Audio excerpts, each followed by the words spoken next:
வாராகி வரலாறு அதை கேட்டாலே பல நூறு. அன்னை வாராகி வரலாறு அதை கேட்டாலே பல நூறு.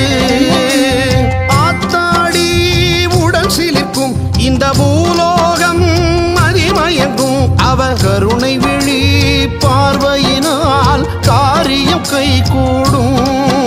அவ கதை கேட்டு முடிக்கையிலே கனவுகள் நிறைவேறும். வாராகி வரலாறு அதை கேட்டாலே பல நூறு. அன்னை வாராகி வரலாறு அதை கேட்டாலே பல நூறு.